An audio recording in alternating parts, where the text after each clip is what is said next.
Ladies and gentlemen, welcome to another episode of the Ranger Gareth podcast. I am your host, Gareth, and today I am very excited to have my guest, Melissa Penney, the author of A Playground for Birds, How to Turn Your Yard into an Avian Oasis. She also has the Instagram page Habitat Yeg, which I've been following for a while thanks to our mutual friend Kelsey, and she has all of the tips and all of the pointers for how to make your yard the best yard it can be for birds. So I guess I can start with the cliche first question, but how did you start and why? Oh, so this is, of course, everyone's first question because, most people, when they do something, they do it with intention. This is a complete happy accident. And except for that, I loved birds, and I was kind of one of those hardcore birders with the long lens that weighs more than they do, out trekking around, walking for hours, driving for hours. And I have 3 kids.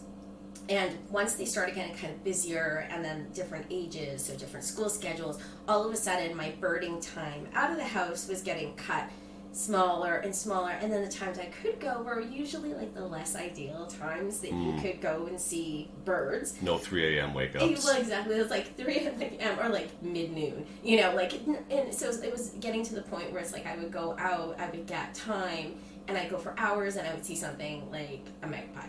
And, not to completely diss the magpies, but when you're out trekking like that, that's not your target species. So then I kind of got into this thing where I was like, we live in an older neighborhood, and I would come home and I'd be like, well, that's a better bird than I saw when I was out, right? And, oh, that looks like it could be a nice photo. And then over the winter, I usually get a little squirrely over the winter, and so one winter I was like, I'm going to make the birds come to me. So this was in, so it would be like late, so it would be like, like January, February, like 2019, so like right at the start of the year. And I told a couple people this, and they thought that was hilarious, that I could just make birds come to me. I'm like, no, I'm going to make this happen. And so I looked up what I could find online, and, and this is why I wrote the book, because, of course, when I was getting started, there was a lot less information than there is now, and even the information that's available now is most definitely not relevant to the Edmonton area. Yeah. If you live in California, the resources are immense, the native plant lists are immense, but here there was kind of really nothing, and we're not even talking about, the same species of birds, and of course where we are, we do get less birds than a lot of places. Like I'm from Quebec, and if I talk to like my aunt, and she's like, oh yes, I had 6 ruby-throated hummingbirds today, and like she's not doing it, and it's like, just people don't realize the population difference between how many like hummingbirds, but then of course they only get ruby-throat, where we have a chance of getting a few different ones, but. So I started, failed a whole bunch of times. I didn't know anything about gardening. I didn't know anything about plants. Obviously, I was seeing birds in their natural habitat, but I had not made the connection in my brain yet of why necessarily they were there. I mean, obvious, ducks, water. But, when it came to the other birds, it's like, well, why is one species here and not there? The little finer details between the species. And that took quite a while to figure out, and really was like a lot of trial and error. But at the beginning it was really just solely for getting good photos of birds, and then it really turned into like, oh wow, like there's so much, now that I know what the habitat should be, there's so much habitat missing in the city. Yeah. And then it really changed into like, my whole focus was like trying to encourage other people to also, dedicate some of their yard. It's like your yard is for you, but you can share it without, any skin off your back, right? Yeah. And so just kind of showing people some tweaks and some changes so that they can see more birds. And it's not just about the people, then of course the birds have more habitat, more nesting for our native species, more opportunities, bigger numbers, saving birds, right? That is a fantastic summary. That actually did bring up 2 questions though. The first one, so when you talk about you tried and you failed and you tried and you failed, how did that look? Like you would plant a bunch of plants randomly, there'd be no birds there, you'd be like, I'm going to try something else next year? Well, it was because it really, at the beginning, it was like just literally trying to make a plant grow, because like I knew nothing about like, the difference between a plant. Like I remember the first time I put out flowers for hummingbirds, which was really funny because really the first species that I really was trying to get before anything else was ruby-throated hummingbirds. Mm-hmm. So I had looked like down the alley, and I saw that, and this is before I started thinking about other birds, like it was about the ruby-throated. Because I looked down the alley and I saw that a neighbor had a feeder, and I was like, well, why would they have a feeder if they never got a hummingbird, right? So I'm like, well, I want their hummingbirds. So I put up a feeder, and nothing happened. And the next year, I put up 8 feeders. Because I didn't know that, ruby throats are like really like forest birds. And, like what they need to survive is not just coming from a hummingbird feeder. And then next I like put out some flowers, because now I've learned like, no, we like, need some flowers. And I knew so little that I had actually bought a bunch of perennials in flowers and then put them in pots. And then I was so confused why they didn't flower again after they finished, because I didn't even know the difference between an annual and a perennial. I don't know the difference. Okay, well there you go. So a perennial comes back. An annual is generally tropical, will not survive our winter, so we buy them, compost them. And so I had put a perennial in like a pot thinking it was going to flower all summer. No, it's not how it works. It was very confusing. And then, like the next year, I put out some more. And now I'm like learning a little bit more. Like each year was a bit better. And then this is kind of where it starts to overlap with trying to get other birds. So now I'm like doing some more things a little bit more actively. But, I was getting like, people I knew who were gardeners, they were like, oh yes, the birds love that shrub. And so I'd get that shrub and plant it. I'd plant it in the wrong spot.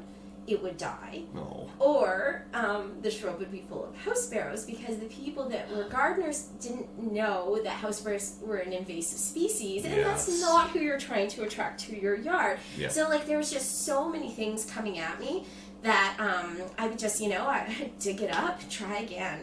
And then really when I started learning more about native plants, that's when I started, and honestly, I don't know if there's a gardener who's ever learned to be a good gardener without killing a lot of plants.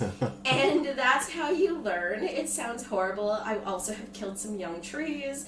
I have a wonderful friend who has an acre, and I tend to buy a lot of plants, and then I'll plant them and they'll be like, oh, Monica, I don't have room for this anymore. Oh, and then they keep getting rehomed. And or even things I just buy too many of, where I'm like, okay, I bought 3, but I really only have room for 1. I'm like, Monica. So she's got she's like an adoption agency for plants. Mm-hmm. The plant shelter. Mm-hmm. So that poinsettia back there, that is the one that is mine, and the rest are my wife's. So it's pretty though. I'm just going to enjoy the fact that I have one plant that I have kept alive for a couple of years.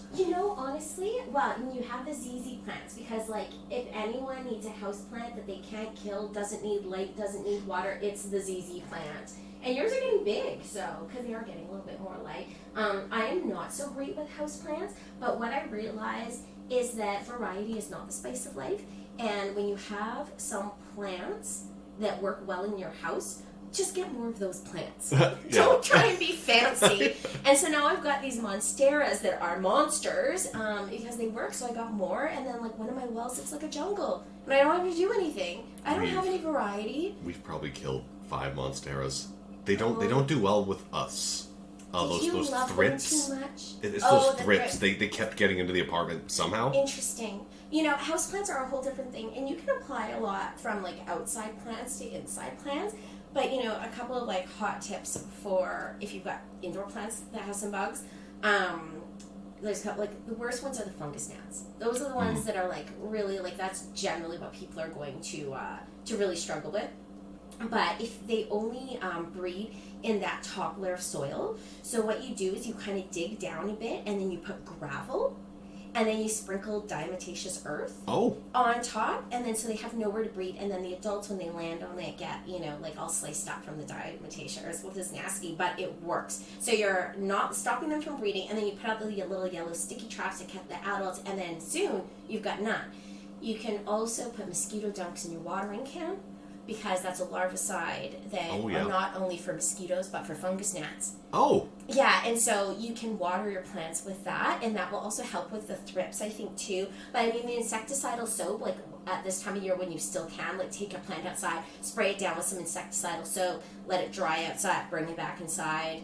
If you kind of, I mean, some of my plants are too big to do that, so I always put right away when I get a plant is I like wash out the soil that it came with, put it in new soil that I have stored that I know hasn't been contaminated, and then do that layer of gravel and then the diatomaceous earth, and so I don't have an indoor one until someone in my house buys bananas, and then I get really mad because then the fruit flies.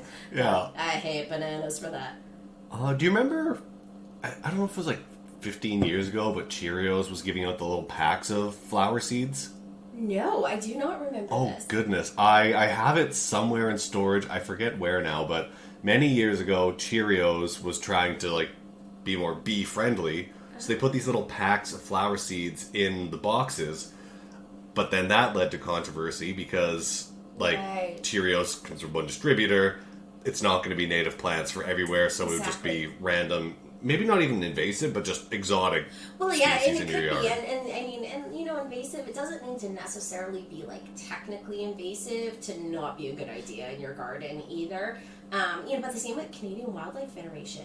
They put out their packets of plants at Home Depot. Those are all East natives, like out east. And so you're like, okay, I get what you're doing, but why would you not have a province-specific packet? Yeah. Right? Because, those are going to live here, and you can totally slice it up and say, like kind of like my mantra is, you start with the plants that are native to your immediate area. Not only are they going to grow the best, but the beneficial insects that are native to here are going to know those best, and then you can branch out. Like I have, over 80 plants that are native to the Edmonton area, and then I've got like another like 20, 25 that are like broader Alberta native plants. And then my favorite perennial though is an out east perennial, which is swamp milkweed, and that's okay. You know what I mean? Like, it's like I'm not gonna say like a boycott. Like, I'm so sick of the cancel culture. Like because they're doing so much good. Then you just say, you know what? But this is when the everyday citizen kind of has to pipe up and just say, hey, I love what you're doing. We would love to have an Alberta specific packet someday. But people, I don't know, maybe it's social media, maybe that's why I don't like social media so much. It's like there's not a lot of, I kind of think about it as like sometimes people talk on social media, like they're not talking to a person anymore, they're talking inside their head.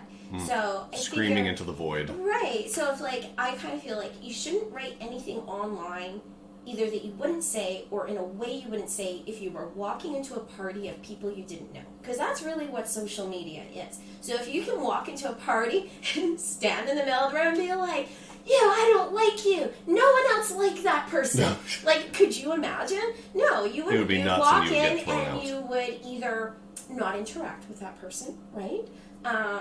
You would, be polite, probably, but you'd be like, I'm not going to be buddy-buddy with this person. This is kind of how, where I think social media has really failed, and it's stopped change for the better because people really tune out when they're getting attacked. Yeah. Like that. Even I get sometimes, like, messages on my Instagram where it's like, most people are like, hey, hello, good morning, whatever. And then sometimes I get like messages like, where do you buy your cameras? It's like, I'm like, hello, stranger. Yeah.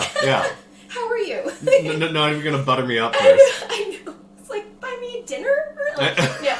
And it's like, so yeah, it's really funny, but people are so used to talking about that, but it really does get you so much farther when you talk online like you would at a party. You got me an interview. There you go. Although, okay, touching on the non-native species, Caragana is all through the river valley. Yeah. That is an invasive. Yeah. Why does nobody seem to be talking about that? Okay, so here's the thing. Where I think there's a big disconnect is that there's like plant nurseries who are supplying landscapers, and there's a massive amount of landscapers and a massive amount of development companies here. and they're putting in things that are going to warranty well, right? And they're going to put in things, a lot of these people have no interest in maintaining a garden, or no nothing. So it would, the landscapers are basically kind of looking out for their reviews. It's like, so if they put in stuff and the people are like, oh, it's spread everywhere. Oh, it looked a little gangly, because also they're not familiar with native plants, most of them. Some of them are, but most of them are not. Yep. So then you have something like Caragana, which is basically bulletproof. And you know, the thing about Caragana, like lots of different species, but especially one of them, I think it's the pygmy Caragana, is extremely thorny. So this is one where development projects are going to put near windows that are on ground level to stop people from sleeping in them. So the landscaping things for public spaces are very affected by the level of social disorder in a city. And so the saddest thing is when I'm seeing kind of inner city places taking out all their shrubs to stop people from sleeping in them. So Caragana, that is why. It is bulletproof. It doesn't do anything for anyone, and but it's a reliable choice for landscapers, except for there's other better choices that are just as bulletproof, but they don't know them, and they're also not as readily available. So this is where it's like, and this is where we like get to our city public spaces, right? The choice is there. Like, I just like shake my head when I walk through some of these, and people are like, it's such a beautiful park, and I'm like, park? What does park space mean? When I think of park, I think playground, right? Okay, so that's one purpose. But when people say park space, the first thing that comes to mind isn't like natural river valley that's still, you know, an untouched park that's going to have its many layers of density, things that have been able to die and regenerate, layers of native plants, layers of density that are going from, you know, perennials on the ground to shrubs to trees to snags, fallen leaf litter, no one's cleaning that up, right? Yeah. And so there's that, but then there's the newer parks, and you look and it's grass and trees. Yeah. It's not habitat. Maybe a couple tower poplars if you're lucky. Yeah, exactly. It's still not habitat. So there's a big difference between park space that's meant for children playing, park space that's meant for sports, park space that is old and established, and then park space that they're trying to recreate in an ecosystem. And I think that's where the city is really failing, is that when they're putting in new spaces, they're making the wrong choices for plants, and it's just way too much grass. And, you know, and I think that that's what really has to change. You know, we had talked, you know, about possibly, you know, zoning bylaw a little bit. And this is where our new zoning bylaw in Edmonton becomes really important, because, so if you think about the River Valley, that's like our vast, like, ribbon, you know, through the city of untouched magnificence, right? Globally recognized. Yes, exactly. And so this council, this past council, not the new council, just because there is a few new people, but not many. So most of this new council and the last council voted in favor of the River Valley redevelopment plan, right?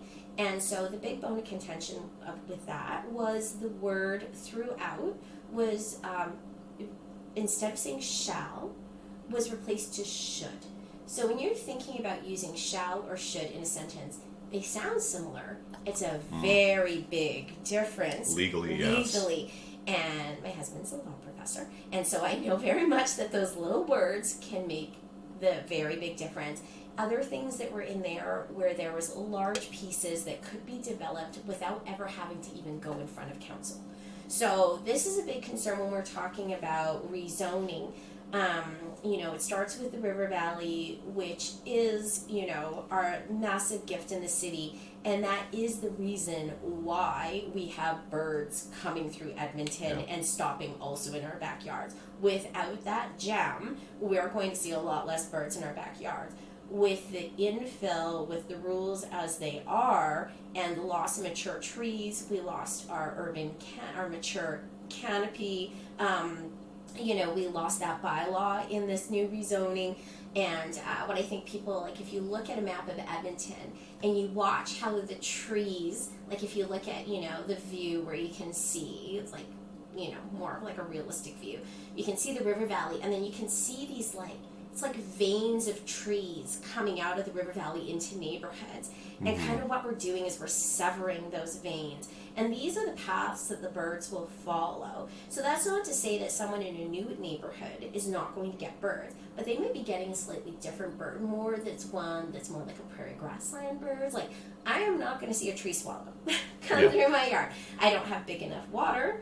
I don't have enough open space. I have too much canopy, which is the same reason where when I see a single bat, I literally lose my mind with excitement, because in an older neighborhood, you've got wires and you've got canopy and that kind of stuff.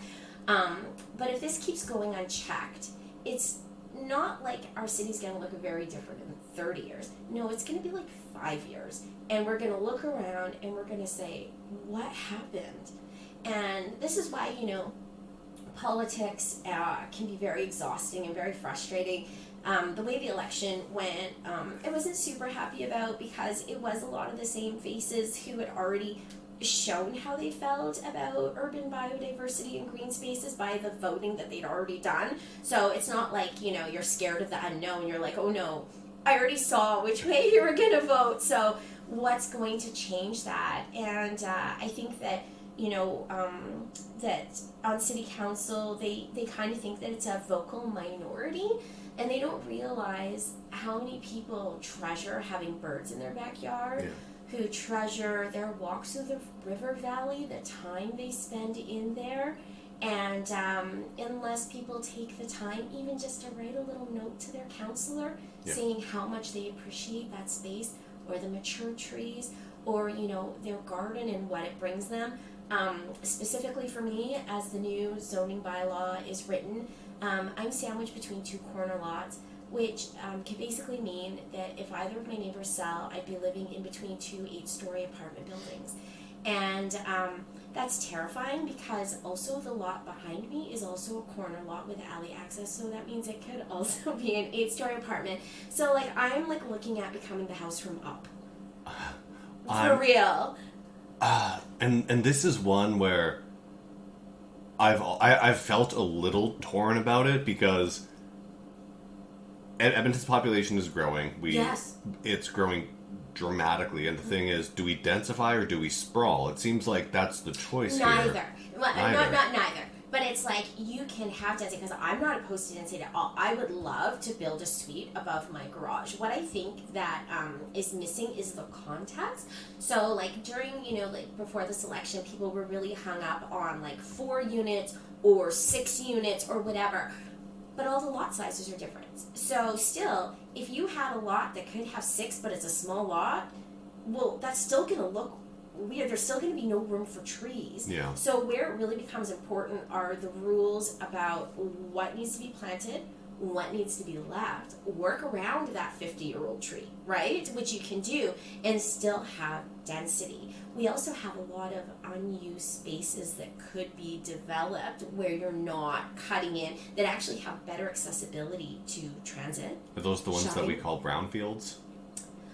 No, it's just kind of like surface lots that are being used, like Blatchford. I think that the way that Blatchford went, that there shouldn't that they should have pushed all their let's get this thing fixed instead of saying anywhere, because you say anywhere, people are like anywhere but Blatchford, thank you. But that's the one that's going to have the LRT, the busing, close to downtown, close to schools, and so it's those kind of little things. It's not about a number. It's not about what.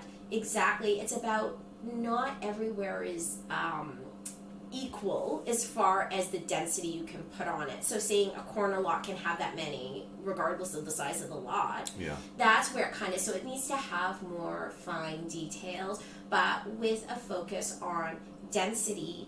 And I think then people in neighborhoods would be more on board. Also, some of these things are pretty shoddy built, and so there's a whole bunch of layers of this where I think that people in communities would be so much more on board with welcoming in this density if it looked good, if it preserved the trees, if it kind of fit into the neighborhood a little bit more, because you can still have a ton of density. Some of the lots are really big, my lot's pretty big. But if you look on a map, it's okay, when we say gentle density, does that mean surrounding a single lot with 3 8-story apartment buildings? Not really, right? And and I think that people's lives are really adversely being affected by not having those finer details, and it starts with the trees. And, you know, because they're taking down something like a 50, 60-year-old spruce or elm or Manitoba maple, whatever, great wildlife trees. They're taking those down and then putting up ornamentals with no wildlife value. Man, okay, two Caraganas. things. First off, my dad is strongly anti-conifer, which kills me because when we moved into our place up in Oxford, there was like a big one in the backyard and a smaller one in the front yard, and over the course of the time that he's had the house, he's gotten rid of both of them. And I'm like, no, they were like old established trees, but again, his house. So people have like not funny feelings, but like people have like reactions to certain trees. So like, what was about conifers that he didn't like? Just that it kills the grass.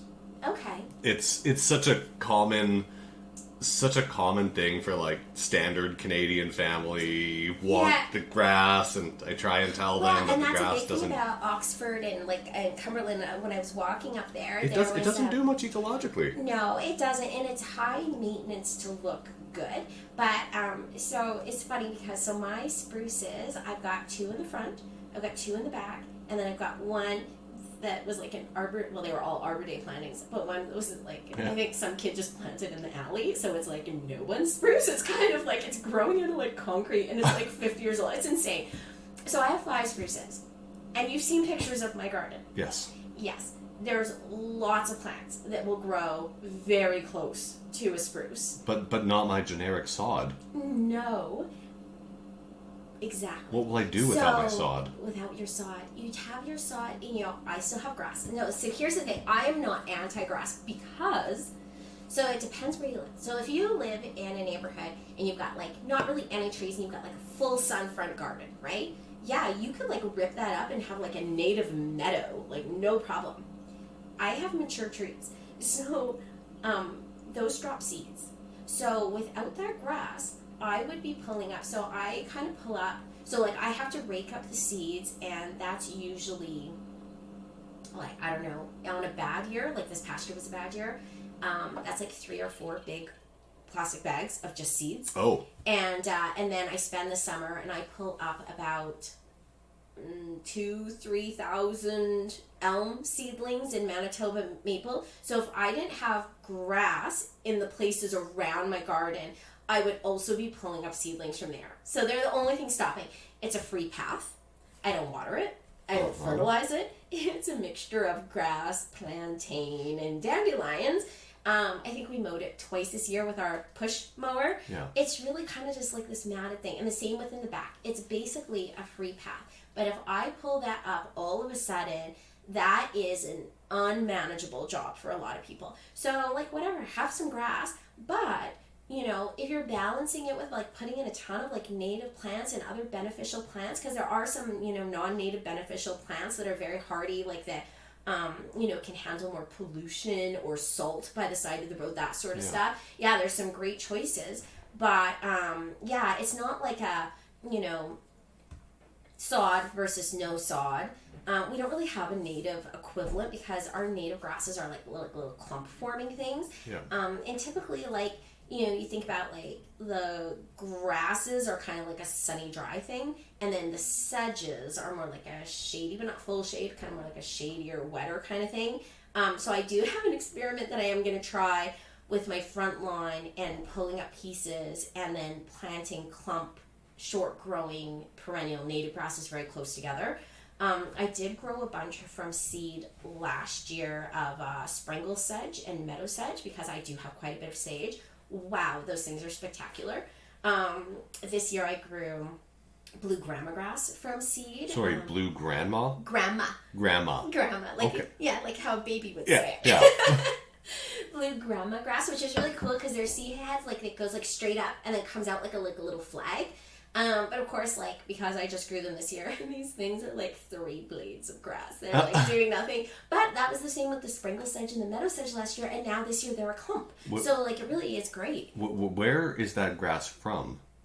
So those seeds are from Edmonton Native Plant Society, which... So that is a native species? Yeah. Now, as someone from Edmonton, yeah, I could not name all of the grasses that we have here. Because a lot of people, when they hear grass, I'm air quoting for anyone that's just listening, but I just think of like, standard front lawn or like, the Kentucky bluegrass, like just that basic stuff. But no, like, how many species of grass do we even have in Alberta? Like we have a lot. 50? Oh my god, I couldn't even guess. I don't even know that much. Like, I really got turned on to grasses, I would say, in like the last year and a half, where I really realized that, and I talk about this a bit in my book. It's like, when you're looking, okay, let's just do this little test right now, okay? Okay. So, you're out looking for butterflies. Okay. Where would you go? Oh, I would probably go to a wide open meadow. Right, yeah, I was going to say, well, not a specific place, but like, yes, exactly, wide open meadow. Okay, so you're in your meadow. What do you see on the ground? Maybe clover, some dandelions, short grasses. Yeah, have you ever been to Bunchberry? Bunchberry Meadows? Yeah. Not yet. Not yet, okay. So, let me try to think of like... It's on my list, though. Yeah, oh, it's great. It's fantastic. So, like, typically, like, an untouched meadow, like a prairie grassland, it's grass. And there's going to be wildflowers in it, but guess what? It's mostly grass. So, when you're trying to say, like, oh, I want to plant a pollinator garden, I want to have, like... Okay, but you're just, like... You've basically just given them some food. So, if those are all non-native, nectar-producing flowers, you've given them some food. But butterflies are very specific to where they lay their eggs. You've given them no host plants because those are the native plants. But quite a few, their host plant is grasses. And so grasses do this great job in a meadow is that they hold these wildflowers up. So these clump grasses are all around with the flowers mixed in. So if you were planting, so if you went to like, I don't know, like Home Depot in the summer and you looked at all their grasses, you're going to see that they're all ornamental clump grasses. That's what our native grasses look like. I'm like, why are you buying like Carl Forster's whatever? Get like bearded oak grass. Like, you know what I mean? Like, what people are like, oh, I love that ornamental grass. We have that. So some of these grasses are listed in your book, right? Yeah. Okay. Yeah. So I have like, and again, like I don't know a ton of them. I know what grows well, like so far in the city in some different areas, but I can tell you like Sprengle sedge, for instance, I have it growing directly in water in a pond. Mm-hmm. I have it growing in the dry sun. I have it growing in containers. And I have it growing in the shade. And they all are doing spectacular. So it's obviously quite adaptable when it's given a little love. No, you don't have to. No, you ignore it. Oh, you don't have to do anything. Oh, that is fantastic. Yeah, That's my kind of gardening. They just do their own thing. And then you've got ones that are going to thrive, like where, like I'd say, what would be my favorite, like more dry grass?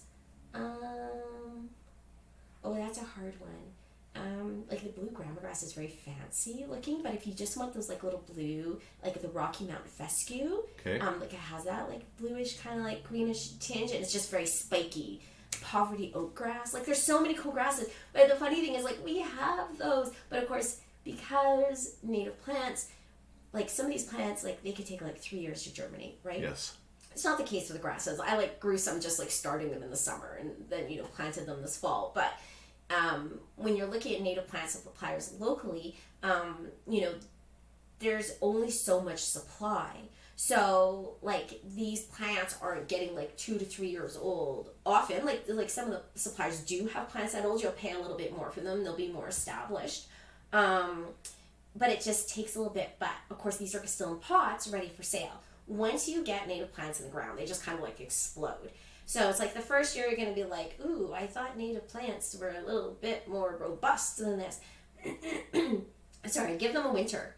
And then they come next year and they're like, oh, that exploded. It's like year 3. And then after that, you're like, wow, this is like a magnificent giant plant that I've barely had to lift a finger to keep alive. Yeah. Right? And then, of course, when you see the activity around them, you know it's doing good. Like, I could walk up to like giant hyssop and see like 10 different kinds of pollinators on one plant. Is that a grass as well? No, giant hyssop is... Is it in the book somewhere? Let's see. So giant hyssop, so there's like a plant index in there where I have like all my favorite plants. The ones that I kind of think are like the starter kit for when you're getting going. They're easy to find, they're easy to grow from seed, they're easy to grow, and so these are like where I say people should start. You know what giant hyssop looks like? A lot like this plant in your vase. Oh, so okay. It's got spikes of long, like lighter purple flowers. I think that's like some liatris there. So it kind of has that look where it's going to have like tall stalks that come out with like kind of a spike of flowers, really pale, kind of lavenderish looking, covered in pollinators. Usually it then pumps out a second bloom later in the season too. It's just such a great plant. Smells divine. I like that. Yeah, and so typically, like when you're like, what I find with native flowers is like the flowers themselves aren't giving off a ton of smell. It's like the leaves around it are just like, so like, yeah, there's so many plants. There's so many plants. Oh, good. But anyway, so it's like, yeah, so I think that like when there's these city spaces, and then they're going for these, like, you know, if you go to like an office building, you're going to see a row of Carl Forster grass, like those tall, brown, looks very like modern, kind of like, those could have all been native grasses. They would have grown exactly the same way. They would have looked exactly the same. But then instead they would have been beneficial to our ecosystem and our biodiversity instead of just kind of a dud. Where are these Carl Forester grasses native to? Oh, that's a good question. But like obviously not here, right? Not here, no. And so where we get a lot of stuff because like of our cold climate, we're gonna see a lot of plants like from Siberia, from China. Like you'll see a lot of plants that have amber at the beginning, like region of it's China, so like amber maples, amber cherries, you know, that kind of stuff. Things that can handle very, very cold winters, and those are the ones that become like quite popular here. And that's, you know, kind of leftover, and then, you know, we've got like our whole host of like invasive plants, and a lot of those started because they, you know, in the 50s, 60s, people are like, oh, this is a great plant, it's so hardy, it grows here, it survives the winter, and then all these people started putting them in their gardens, like creeping bellflower. So of course, since my house is like 1956, I am always battling creeping bellflower because it was planted intentionally as they thought it's a pretty flower, but it outcompetes everything. Anyone who's tried to get rid of it knows how stubborn it can be. So we have to just kind of think that when we're putting things in, everything we do has intended and unintended consequences. There's always something, and those can be good and those can be bad, right? So you might do something like me making a wildlife habitat. I'm like, ooh, happy accident. That's a good consequence, right? Yeah. But, you know, not everything is like that. So whenever we're about to do something, we don't need to like hyper analyze every single plant. But if it's native to here, it was already here before we were. So safe choice, right? Yeah. There's a few plants that are native plants. It is beneficial, but like if you have a small city yard, that might not be the best choice for you. So generally, like people always ask me about fireweed, and I don't put that in the book just because like even though I have a bigger lot, something like fireweed, which is beautiful, amazing for pollinators. Still great. have my fireweed sticker. Oh yes, there you go, your fireweed sticker. But when they go to seed, their seed heads actually explode. So they send their seeds like everywhere. So every year, I just go around and I pull up probably about 80% of the fireweed that comes up, and then that's a manageable amount. But if people kind of aren't on board with doing it that way, then that's a plant that they might want to avoid, especially if they have a smaller space.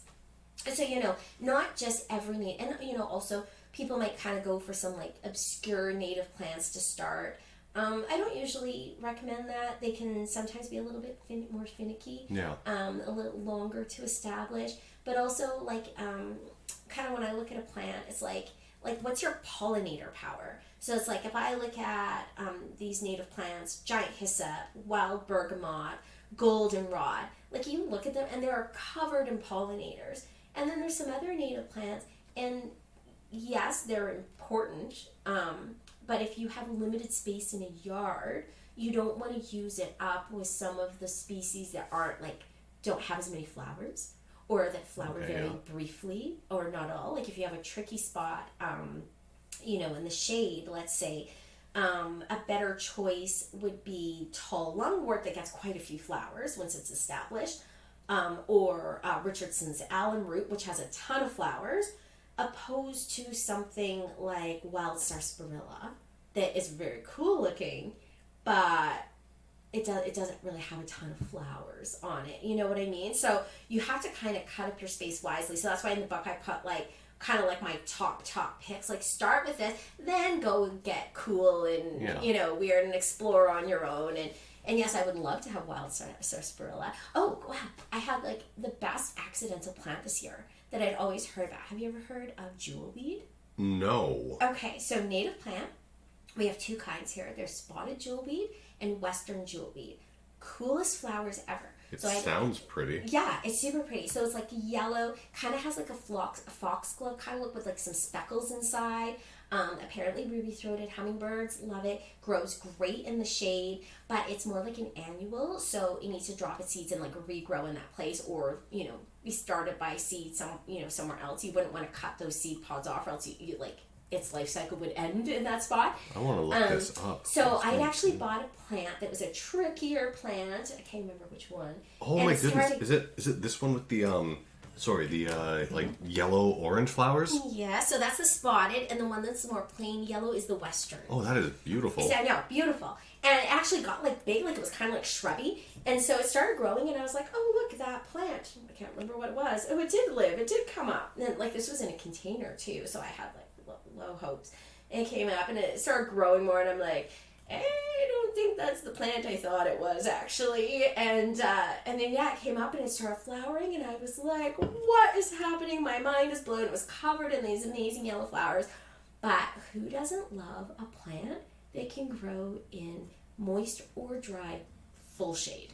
Like, that's the trickiest spot in the garden. Yeah. And and so now I'm like, I cannot live without western jewelweed, which is something that I kind of heard about, but I never really gone after. So these are the things, like, kind of once you get your like your like pollinator magnet power going, like start branching out, start attacking those like trickier areas. And I think that kind of what happens in our parks is that like you look at these like fields and it's like all grass with some trees coming up. And then, there might be, like, the picture on the website on the city or whatever of this park, and you'll see people, like, sitting down and having a picnic or whatever. But it's like, if you've ever been on a picnic, it's really hard to sit in full sun when it's 30 degrees. Yes. It would be really great to have more trees in these spaces, less grass, more shrubs, perennials. Or like even sections like one thing I love about California is that they're like so unapologetic about it. Like you're walking through parks and you'll see and parks that I would say like don't look so different from some of our ones that are like grass and trees or whatever. And then out of this, they'll just have this like, I don't know, how big do you think your dining room table is here? Maybe like 4 feet by 2-ish. 2 feet?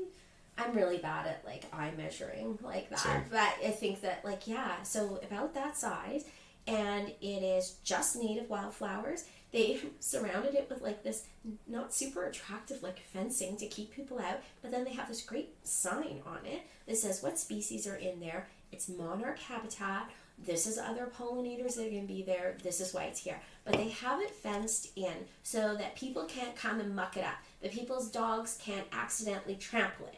Right? And so I think that that's a big thing here, that, when we have like these extra spaces, we should be able to see them and appreciate their beauty. We don't have to be like in them. Yeah. So, it's these like pocket pollinator parks. This is something that I would love to see in Edmonton.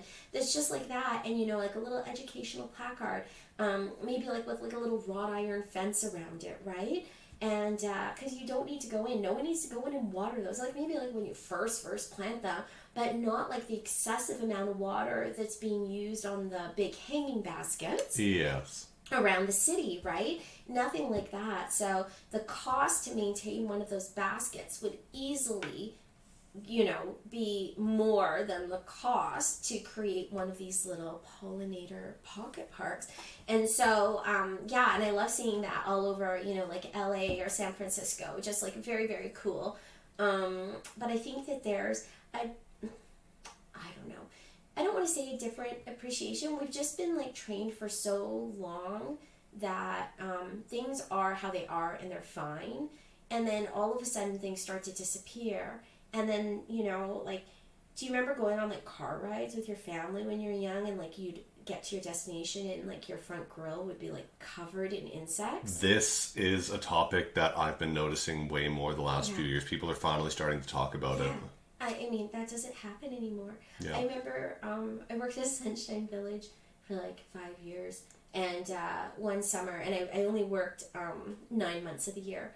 And so one summer I went to live and work in Penticton for 3 months.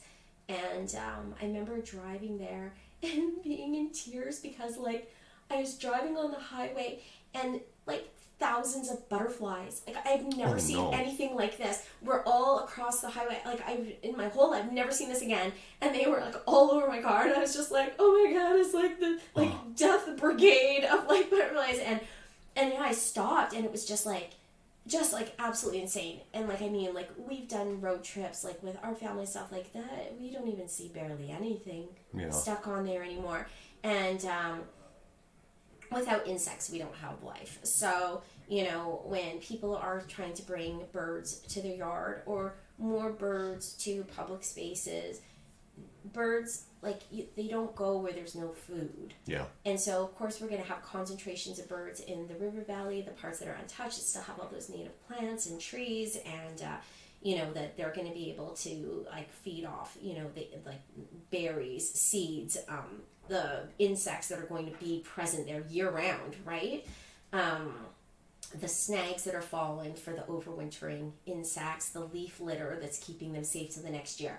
And so trying to get more of that into yards, and then this ties back in the zoning bylaw, if we lose all the yards and we only have river valley and less of it, we're going to be in really big trouble. Because, so if we think about supporting, like, our nesting birds, right? So, like, black-capped chickadee, they will only nest about 300 feet apart from another black-capped chickadee pair, right? So if you had, like, a house and then, like, maybe, like, 3 houses down, like, on a medium size, like 3-4 houses down, like, you could have another pair of black-capped chickadees, right? But all of a sudden you have neighborhoods that have no yards. Yeah. Because it's not simply about having a nest box or a tree like this. Because, you know, like, what's kind of happening is, like, we're not letting our trees die and stay. Obviously, if it's a threat to person or property, we can't just, like, leave that there to fall someone. But there are, like, quite a few pieces that, you know, we can leave for future nesting. Something like a black-capped chickadee needs it pretty soft for that tiny beak to be able to excavate a cavity, whereas something like a pileated could, like, handle, like, much harder wood. But then, of course, it needs a much bigger piece of wood. So if people, like, put up, you know, a nest box and they're like, oh, it's never been used, it's because there's no food. So, like, a black-capped chickadee, like, so they've got, like, their whole, like, first they're going to take, like, sometime, like, February, March, they're going to, like, actually pick where it's going to be. And they might, like, start a couple different places. And then, like, they're going to say, like, okay, how's this going to pan out?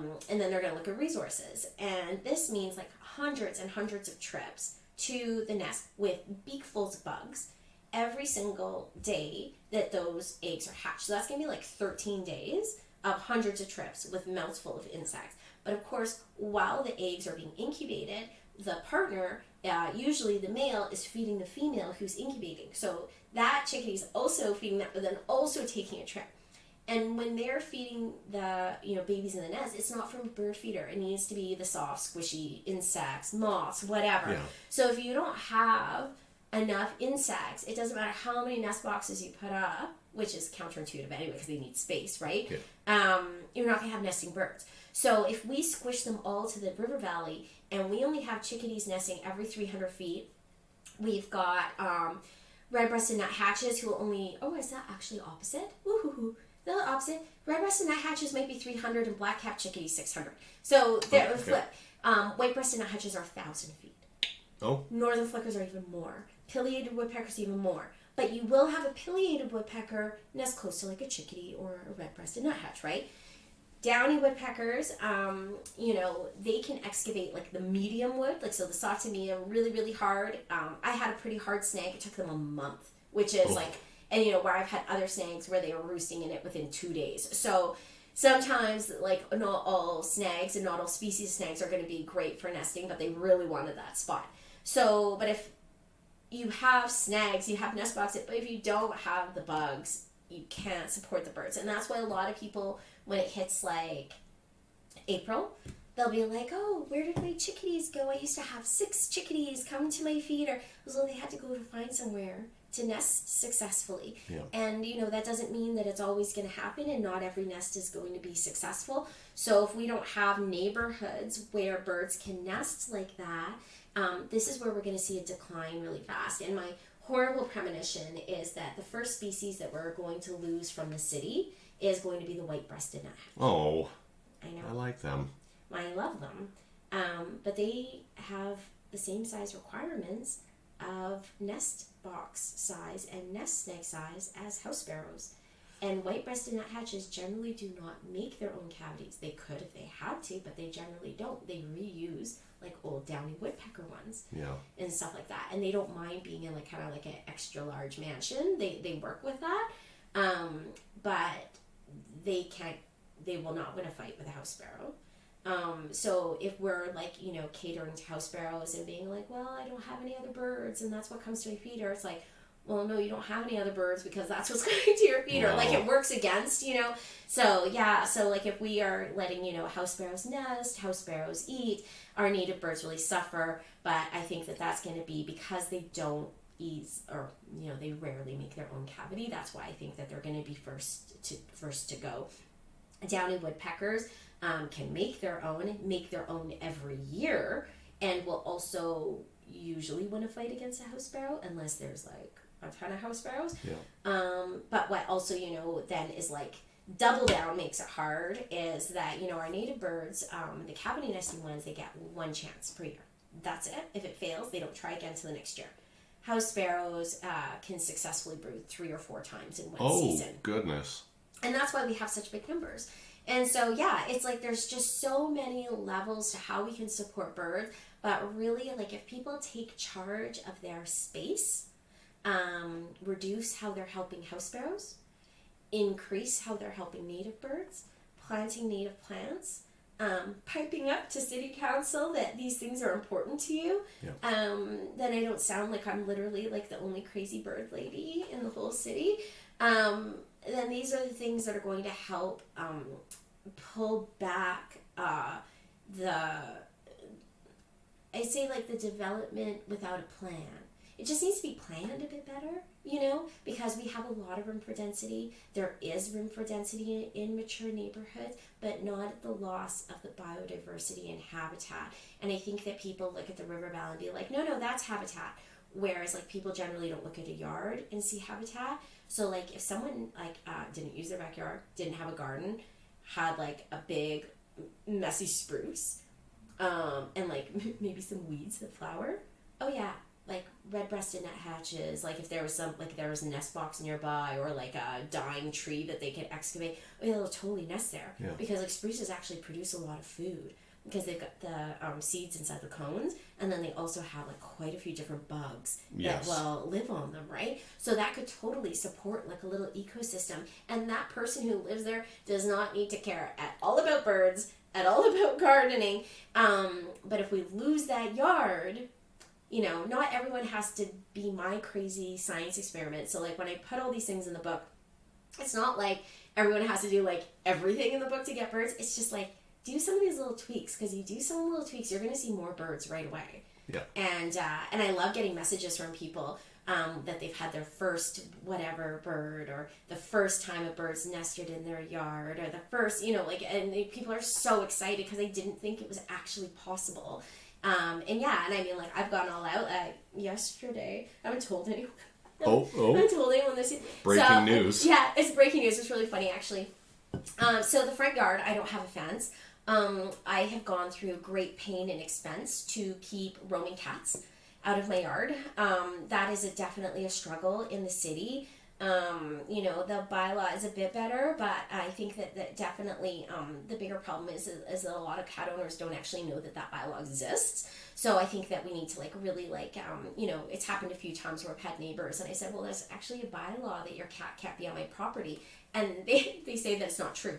And I'm like, oh, it is. You can look at it. 100% is. It's 100% true. So I think that like there needs to just kind of be some better education around that. But so like I spend a ton of money. I was actually yesterday I put 25 more pigeon spikes on my fence because I have one cat in particular that has one spot that it's getting through, and I ran out, and that's how it got in last night. They were on order, so I couldn't quite finish that fence line. But yeah, I do a lot of stuff. 2 nights ago at 5 a.m., I just happened to wake up and check my phone to make sure that my oldest adult child was home safe. And I said I got a notification that there was a cat in the yard. So I ran outside half naked with a flashlight to chase a cat out of my yard. And I'm like, I'm so tired of this. Anyway, so the point is, so my friend does not have like a solid fence where she can like, you know, keep everything out. So she gets like, she's been getting, so this is her first year with a wildlife habitat. So she came to one of my talks. She booked a consult. And so I came, I told her all the things that I would do in her yard. She lives near enough to the river valley. She's going to have some biodiversity nearby. They just need to like pull those in. This is exciting. Yeah, she's had such an exciting year. And so a couple nights ago, at her little in-ground watering hole, as she called it, there's 4 skunks drinking in a line. Oh. Now, people freak out about skunks. Skunks are so beneficial. They're so important for our ecosystem. They eat wasps. They eat wasp nests. Thank God. They eat rodents. They eat roadkill. They eat the grubs that are ruining your beautiful sod. Give me more skunks. Give me more skunks. So this was the first year I'd ever had skunks in our neighborhood, and it was so exciting. And so, like, I love these things. I was so jealous when I saw this video, and I'm like, I want skunks. And so I've been very hesitant to put anything in the front yard because I have no control over the fence and people let their dogs walk up on my lawn and stuff, and it drives me crazy. But I don't have a front fence, so I'm like, you know what? Maybe because sometimes when the cats do get in the back, they're going straight for a drink. So I'm like, okay, well, like maybe if I had a bit of water in the front, then the cats would be satisfied with having to sit there and then not even try to get into the back is part of it. And then I'm like, you know, my place is a safe haven for skunks if they want to hang out. I have kind of like kind of a big front yard, but with like I have quite a bit of tree, like, and I planted so many trees that it's quite shady. So like I don't have I have quite like a lot of neoplants in the front, but it's not like a giant space, right? But I do have this gardening box that's kind of walking from the street, and you know I figure, you know, if they're happy at mine, they're not going to be under someone's shed who doesn't want them there. Yeah. Right? So I'm like, okay, so yesterday, I was seeing this video. So yesterday morning, I'm like, I want my own watering hole. So in 4.5 hours straight without basically stopping, I dug an in-ground pond, line, oh my God, and finished it, and pretty much keeled over after. And I woke up 2 or 3 times last night to check the camera that I put on to see if anyone had come by yet, but they hadn't. So I am waiting for my drinking skunk. Really, this is when I get my energy back after like a very busy spring of projects, and then the birds come and I try and like keep quiet. And then there's like a lull of birds where like the migrants are like more boreal forest, river valley nesting. My, you know, yard birds are finished nesting, and I have this like little space where it's quiet. I get some stuff done then. But then basically it's this time of year where all of a sudden I'm like, oh, I have an idea. I'm gonna do this. And then I have to do everything before the ground freezes, which was this. Which is funny because I had all of this stuff, so it only cost me like $45 for the pond liner and 2 bags of pea gravel, so that's another $20. And I had everything else that I just pulled from the garden, wood, stone, like whatever, because it does not need to be fancy to be beneficial. And then of course in the spring I'll be able to add, I did have some duckweed that was still going strong in one of my container ponds. I added a bunch of duckweed, so hopefully that will like overwinter okay. But really like I'll you know kind of like spruce it up a little bit in the spring. But yeah, like it's just funny. It's like you know, you don't need to hire a company. I did get a quote for a company to dig before I made my wildlife pond in the back. The quote was $16,000 for like this little tiny pool and then this like little tiny like creek thing, which of course was not going to be able to be turned on until like mid-May, late May, till it was warm enough, and then shut down in the fall. So it was like a very short-term thing. Part of the quote was like LED lights in it. I'm like, wait, what? Why? Don't need it. Don't need that. Didn't ask. Yeah, so we ended up instead, I'm glad I have 5 able-bodied people in the house, and we dug that wildlife pond, and it was ready to go in 4 days. Ooh. And it was much bigger than what that quote was. And not $16,000. I think at the total cost, because I do have quite a bit of like stone that I already have like in other places. So like if I add new garden beds, then the stone that was like covering that up like is now like in a pile. So like I had some stuff. But I think like I don't know what the estimate was, like maybe like $1,500. And then that was including like the first set of like pond perennials for it. And then each year I buy some pond annuals floating to help shade the water so that there's less algae and stuff like that. So yeah, but really like, and it goes until it freezes.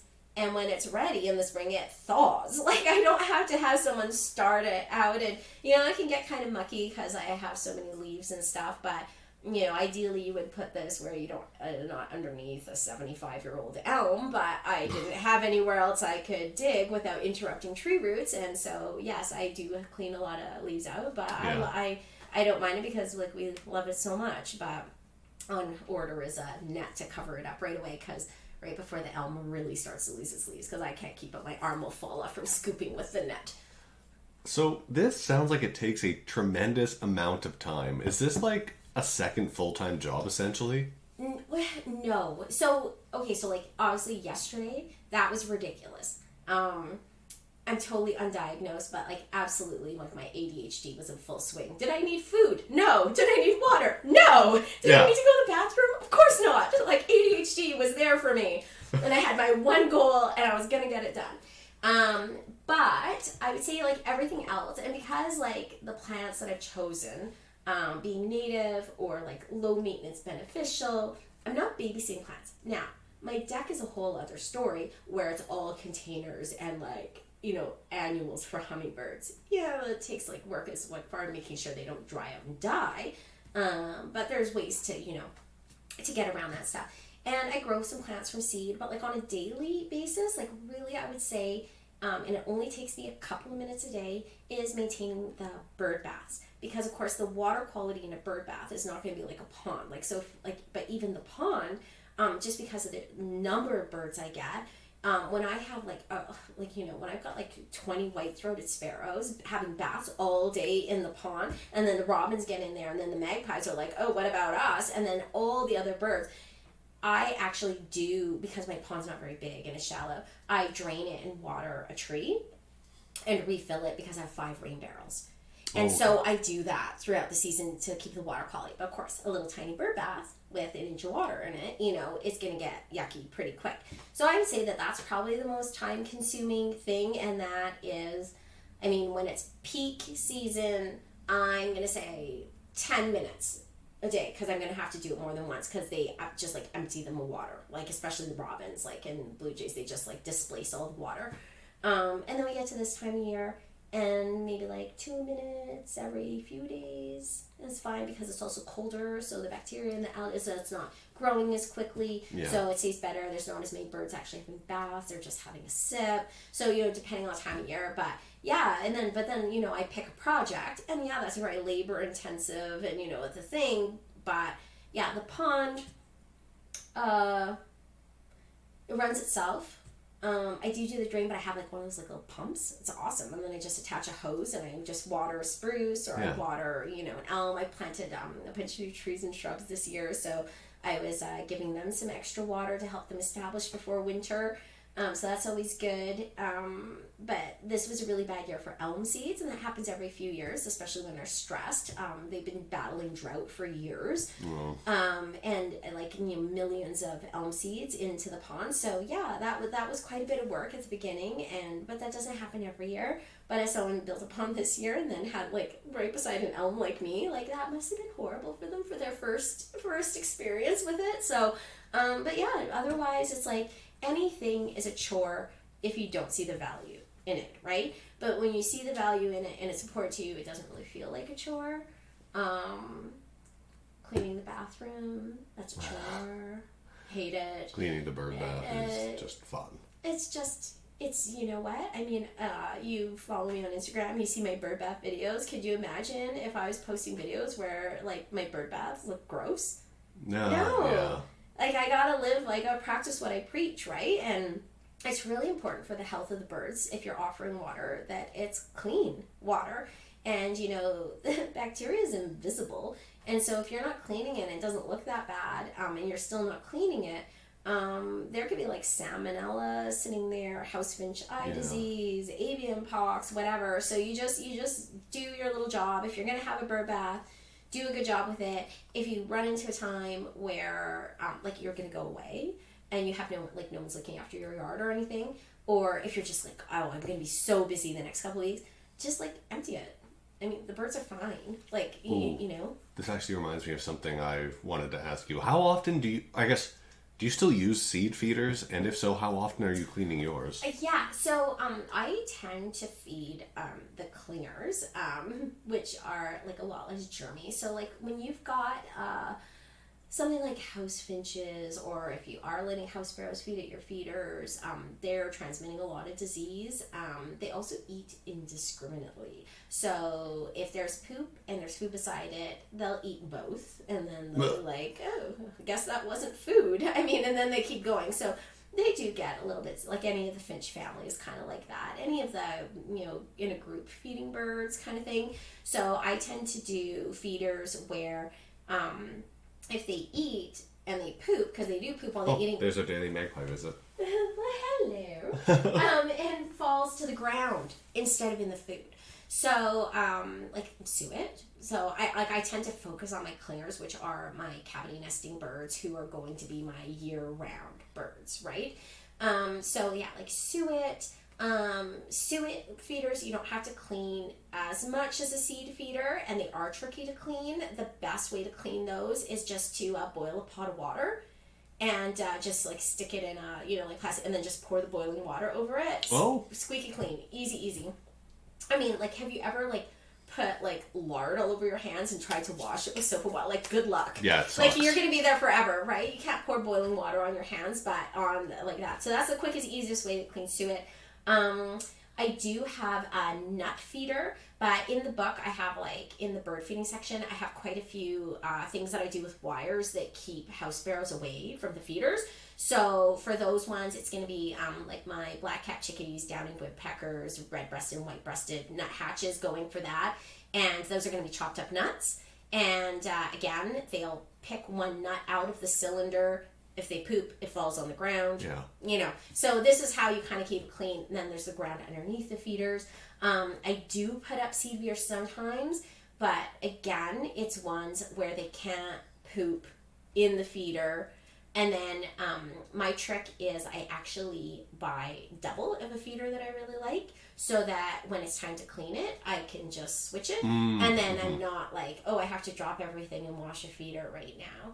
But I would say if you've got like a high traffic one, like, you would probably want to be like, really the easiest way to switch it is to switch it out, but cleaning it probably like every 2 weeks. Yeah. And it's the same with the bird bath. It's like 9 parts water, 1 part bleach, and you just want to make sure it's dry completely before you put it back out. That's why it's so much easier, because it doesn't have to be expensive bird feeder. Like, I see these things that are like squirrel proof and stuff, and they're like $70 for a feeder, and I'm like, what? Yeah. And like suet cage, $3. Like, you know what I mean? Like, it doesn't have to be a fancy feeder. The biggest thing with squirrels though is where you hang it. So you put it where they can't get to, and having the dome over top with something underneath so they can't get it from the top, because the dome will knock them off, and then just not close enough to a structure. So my favorite place to hang is using a tree hook that I get from Wild Birds Unlimited, and they come in different lengths. So I like put the tree hook on, and then I attach the dome, and then I attach the feeder underneath. And squirrels can't eat from mine. Squirrels won't eat plain suet. Magpies won't eat plain suet. House sparrows won't eat plain suet. So when we go to winter and I want to have just like suet kind of wherever, I just get the 100% plain, because they're not after the suet. They're after the nuts or the corn or the wheat or whatever. Oh, so you're just pretty much hanging a block of lard essentially. Yeah. So I buy a Wild Birds Unlimited. It's just, I think it's called Simple Suet. It's just suet. Like, that's it. Oh. Yeah. I've never tried just the plain stuff. Yeah, it's just pure white.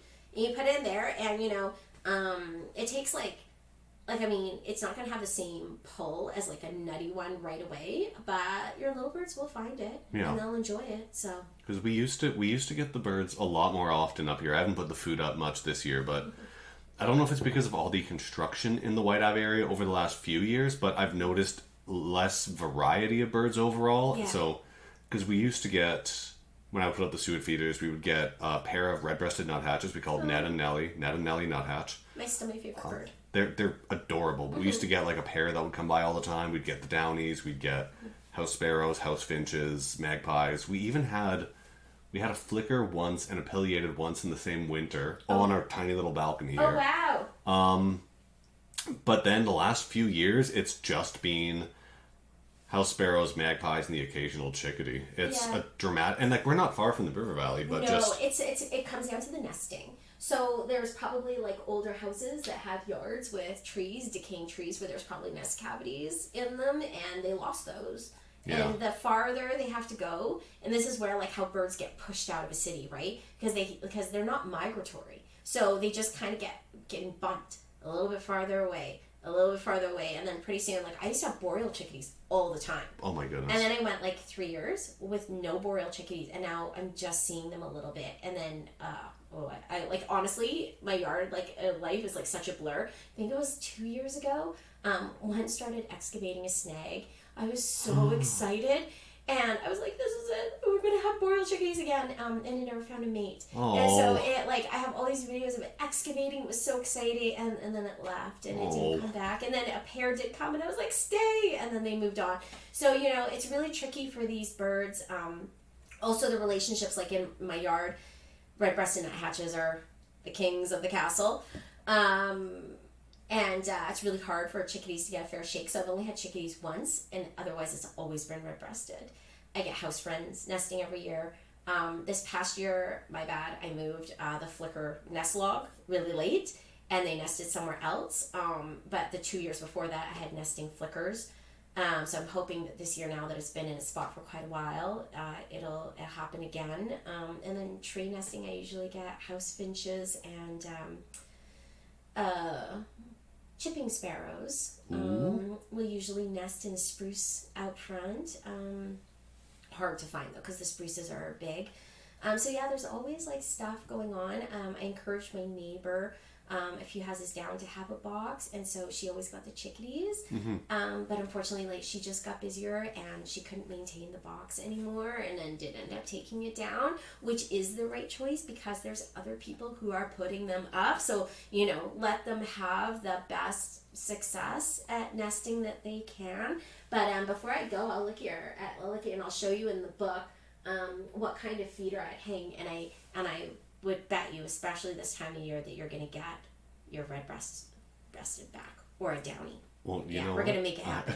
I feel like this is a good place to end our conversation today. Thank you so much for speaking to me, Melissa. It was a pleasure. Thank you so much for having me. I hope I can have you again someday in the Yes. future. Okay, adios. Thank you.